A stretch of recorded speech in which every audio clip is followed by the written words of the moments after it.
Yo les potes, tout le monde, c'est Isma, j'espère que vous allez bien. On se retrouve aujourd'hui pour une nouvelle vidéo. Dans cette vidéo, les gars, on va parler surtout de Lille-Lyon, qui est un match, comment dire, surprenant.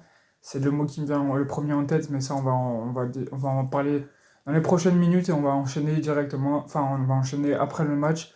On va parler des blessés surtout et un petit peu de Yann Lovren qui taille un petit peu Lukeba assez gentiment. Un petit charriage, enfin le charrie, je suis pas sûr que ça se dit charriage, mais bon voilà. C'est parti pour la vidéo, les gars. Du coup, on va commencer avec le match contre Lille qui s'est joué vendredi soir à 21h en ouverture de cette 28e journée de Ligue 1, je crois que c'est ça. Alors, ça a été un match avec des rebondissements, c'est ce qu'on va pas lui reprocher parce que dans le contenu, c'était pas si fou que ça. Alors, déjà, on va dire les buteurs, Lacazette pour un doublé qui revient de blessure, qui est rentré à la 60e, mais ça on y reviendra un peu après.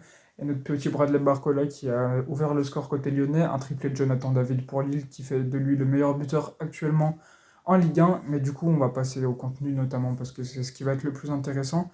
Alors, juste avant, petite stats, des 37 derniers buts marqués par l'Olympique Lyonnais, 34 de ces buts-là ont été inscrits par des joueurs du centre de formation, notamment Lacazette, Bradley Barcola qui met son cinquième but, je crois. Après, on a vu Cacré un ou deux buts, Cacré, je suis pas sûr, enfin bref. Du coup, il n'y a que les Guns qui marquent simplement, les autres ne marquent pas, ce qui fait de notre projet de jeu, enfin notre projet de faire jouer le centre de formation, bah, ça se réalise beaucoup parce que s'il n'y a que nos Lyonnais qui marquent, d'un côté c'est bien parce que c'est ce qu'on voulait montrer, de l'autre côté c'est assez compliqué parce qu'on a envie que tout le monde marque. Des joueurs comme Amin Sarr qui devraient se mettre de plus en plus du côté de Lyon parce qu'il faut qu'ils s'adaptent un peu à la Ligue 1. Jeffinho aussi qui est toujours blessé, on espère le revoir assez rapidement. Mais ça c'est une stat un peu inquiétante d'un côté et un peu bien de l'autre, enfin c'est assez compliqué. Voilà pour la petite stat, on continue sur le match. Alors première mi-temps vraiment éclaté, 0 minute, enfin 0 jeu. Bradley Barcola qui loupe un face-à-face avec le gardien Chevalier qui fait un putain d'arrêt sur ouais, en face à face. Et malheureusement, on aurait pu ouvrir le score là, ça aurait peut-être changé un peu l'issue du match. On se fait dominer de bout en bout avec un Cherki qui fait encore une fois un mauvais match. Sans la casette, bah Cherki, c'est pas le même Cherki que quand il y a la casette, il est clairement moins brillant. On l'a vu depuis Lorient et même avant qu'il est moins bon. Même en Coupe de France, je sais plus, c'était contre.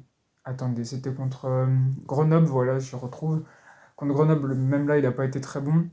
Depuis que la casette n'est pas là, c'est pas la même chose. Donc Cherki a besoin d'un taulier à côté de lui parce que sinon il retombe dans ses travers de petits dribbleurs qui va faire le petit ichiche technique. Sauf que malheureusement, la moitié de ses dribbles ne réussissent pas et qu'ensuite ça peut engendrer des contre-attaques.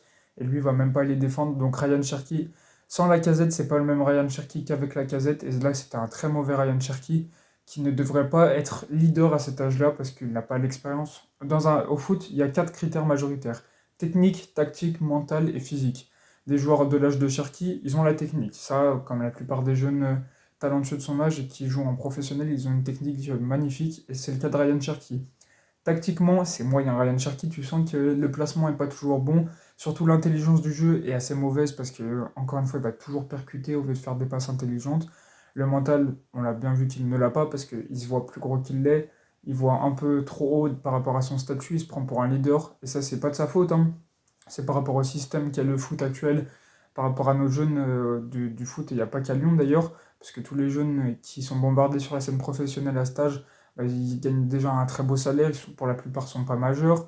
Enfin, il y a un moment où tu te dis putain, je gagne un salaire comme ça à cet âge-là, c'est que je suis bon, et là tout de suite tu as l'ego qui monte. Contrairement à Bradley Barcola qui fait partie des exceptions parce que lui, il ne se la pète pas, il a un bon salaire, il est bon, toujours bon sur le terrain, qui est la casette ou pas, qui est personne, il va toujours être assez performant et travaille à l'entraînement, et il a l'air d'avoir du mental. Bradley Barcola, c'est vraiment un très bon jeu, meilleur que Ryan Cherki, je pense. Ensuite, niveau physique, bah, Ryan Cherki l'a pas, il fait pas les efforts défensifs. Physiquement, à 19 ans, tu n'as pas ta charge musculaire qui est incroyable, qui est au maximum que tu puisses être. Du coup, c'est assez compliqué par rapport à des adultes, parce que c'est ça, c'est des adultes de 28 ans qui, eux, ont leur forme physique au prime de leur force. Et du coup, c'est assez compliqué pour des joueurs. Du coup, voilà pour Ryan Cherki, notamment, qui a vraiment fait un mauvais match. Ensuite, deuxième mi-temps, là, ça se réveille. 46e minute, Jonathan David ouvre le score pour Lille sur penalty. Donc, dans le contenu, on n'a toujours rien pour Lyon et ce sera ça tout le match. Lyon s'est fait dominer de bout en bout, c'était assez compliqué. Et là, on se dit, c'est un peu la merde, on ne sera pas européen par le voie de la Ligue 1. Et même en Coupe de France, ça va être compliqué. Ensuite, deuxième but de Jonathan David dans le jeu, une belle phase de jeu de Lille. Ensuite, Bradley Barcola donc, va réduire le score. Là, changement. À la 60e, Lacazette va rentrer pour son retour de blessure enfin. Et Bradley Barcola va sortir. Bradley Barcola, non, Ryan Cherki va sortir. Là, ça change des choses parce qu'on a un tueur à gages qui va devant. Et c'est simple, il va te planter un doublé. Enfin, Jonathan David va marquer le but du 3-1. Et là, doublé de Lacazette qui va nous faire revenir à 3-3. Au bout du temps additionnel, dernière seconde, l'arbitre siffle penalty pour Lille. J'étais comme j'étais dégoûté du truc. Et là, je vois les commentateurs, ils disent il n'y a pas grand chose et tout. L'arbitre va voir la VAR à la 96e, 97e minute et il annule le penalty. Et là, c'était soulagement parce que un point, c'est mieux que. Parce que un point, c'est mieux que zéro. Je reviens, mais ça avait coupé la caméra pendant que je filmais, je suis désolé. Mais du coup, un point, c'est mieux que zéro. Surtout vu la physionomie du match, on pensait avoir 0 point parce qu'on s'est fait dominer de bout en bout dans la qualité de jeu, c'était éclaté. Et Laurent Blanc a dit que c'était un beau match. Je sais pas comment il coach cette équipe parce que doit avoir la haine de la défaite, et ça je l'ai déjà dit dans mes vidéos, et c'est pas avec Laurent Blanc qui va déculper la haine de la défaite et la culture de la gagne, parce que lui il se contente des petits matchs nuls contre Lille. Malgré le scénario qui, je comprends, c'est bien d'arracher un point et c'est vraiment mieux que zéro, il faut qu'on ait envie de gagner ces matchs et il faut pas dire oh c'était un bon petit match. Par contre je suis d'accord que dans l'état d'esprit ça c'était un bon match, on a fait les choses qu'il fallait. Voilà pour ce match-là, vous pouvez mettre ce que vous en avez pensé en commentaire, je dirai ça avec attention. On va enchaîner du coup avec les blessés. Malo Augusto, on ne sait toujours pas quand il va revenir. Laurent Blanc l'a dit en conférence de presse qu'il ne savait pas non plus quand il allait revenir. Donc c'est un peu compliqué, on espère qu'il va revenir le plus tôt possible pour l'avoir en fin de saison. Parce que pareil que Ryan Cherki, Sal Koumbedi est très bon. C'est un jeune très talentueux qui a limite le même potentiel que Ryan Cherki parce qu'il est vraiment très bon, Sal Koumbedi. Mais bon, il manque un peu de physique et de force de caractère pour le moment. C'est avec l'âge, ça viendra avec le temps. Comme Cherki, en tout cas, on l'espère que ça va pas faire comme Ben Arfa, par exemple. Et du coup, bah voilà pour cette petite info sur les blessés. Anthony Lopez est toujours blessé. S'il se refait mal dessus, il devra être opéré. C'est normal avec toutes les fractures, c'est un peu pareil parce que la croissance de son os a arrêté de pousser. Enfin bref, c'est tout des trucs médicaux et heureusement, du coup, on va pas le prendre de risque à le faire jouer alors que c'est pas complètement rétabli. On va attendre qu'il sente bien et là, on pourra donc le faire jouer et Rémi Rioux assure l'intérim assez bien. Même si on a pris quand même 3 buts contre Lille, ça pique un peu.